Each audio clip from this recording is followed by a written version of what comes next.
What's up, Steam It? Brian Phobos here for another pool meeting. It's 110 degrees out and it's almost too hot for a pool meeting. The deck is so hot it's like burning my feet. So today I want to talk about a general business concept. I've been selling stuff online since 2008, but generally in business this plays true whether you're in real estate, cryptocurrencies, like it doesn't matter. You're always going to be undercapitalized. Now, what do I mean by that? You could say, okay, someone like Elon Musk, for instance, you think, well, he's got a lot of money, but he's undercapitalized to do what he wants to do. He wants to colonize Mars. He wants to be a big part of that. He doesn't have enough money to really do that at this current time. Now, if let's say a bunch of people band together and somehow he was able to get $1 trillion, will we be able to go to Mars? Absolutely. But he's undercapitalized to reach his ultimate goal. So what he had to do is he had to climb the ladder. He had to stair step his way, up to like where he's at. And so one of the things he worked on was payments. He saw there was a big need for that, and he was involved in PayPal early, and he made a lot of money there. Then these other lot more lofty goals where he wants to change the world with solar power, electric cars, those kind of things. Those are like kind of a next step. Those are going to change the world, but ultimately he wants to colonize Mars. He's undercapitalized to do that right now. So again, he's got to climb the ladder. So you got to think the same way. Like, for instance, if I sat here and I said, well, I want to have a business where I buy Lear jets and I rent those out to rich people. I mean, come on. I don't have the money. I don't have the money to play on that level, and I don't have access to that kind of money. So it would be sort of silly for me to do that. But I see people do that on a lesser extent all the time, where it's almost like they're sitting around, and I'm not saying like don't dream big, but you have to come up with a game plan of how you can step your way up to that, in like a plausible path to do that. Because if you sat there, like I could sit here for 20 years and spend all types of time and put money into marketing for this like jet company where I'm going to lease out these jets or rent out these jets, and it's just not like, it's going to be a waste of my time unless I get enough money to where I can step up. Like, I sell a lot of other people's products. Now, is there anything wrong with selling other people's products? No, there's nothing wrong with it. Walmart and Target make a lot of money selling other people's products. Obviously, they've self-branded as well as they've moved forward. Make a lot of money selling other people's products.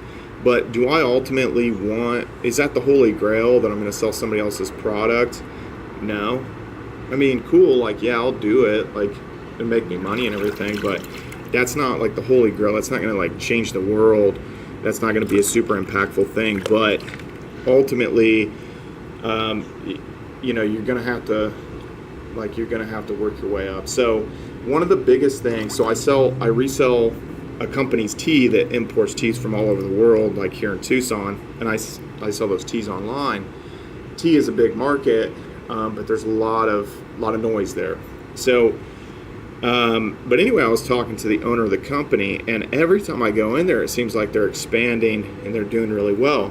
So one question I asked him, I said, well, what was the main thing that held you back from maybe getting this big sooner? And his first response to me was money. You need money, man. You need access to capital. You've got to do it. So, but he started small, and then I asked him, well, has there been any point where you felt like it wasn't worth it to build this business? And he's like, oh yeah, all the time. And I asked him, like, when did it get to where you could see it kind of really starting to pay off? And I asked him, like, how much, like how long was it before he really took money out of the company instead of just re-injecting all of his profits back into the company to try to like build it? You know what he said? 14 years. I was shocked at the answer, because to me, 14 years is too long to go without a payday. And not that you're 100% after like instant gratification, but man, 14 years, that's a long time. So now he's got this 8,000 square foot warehouse.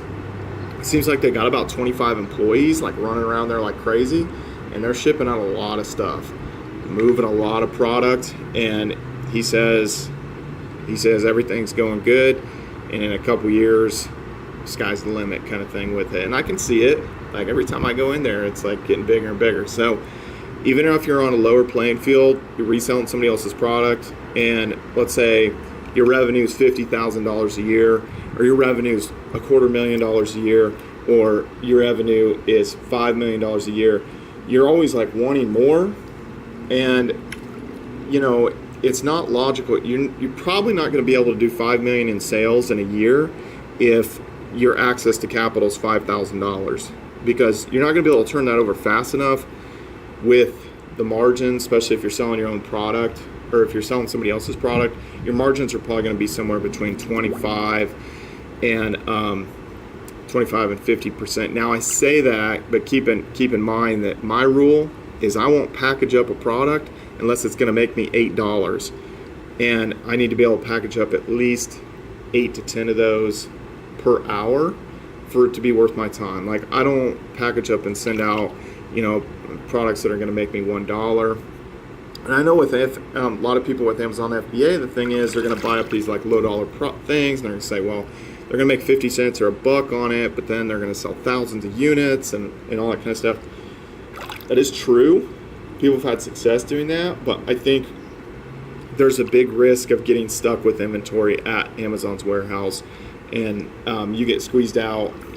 All profitability will try to work its way to zero. There's always going to be somebody coming in trying to undercut you, and it gets nasty out there. I mean, it's a race to the bottom. It's a total slugfest. So anyway, you're always going to be undercapitalized.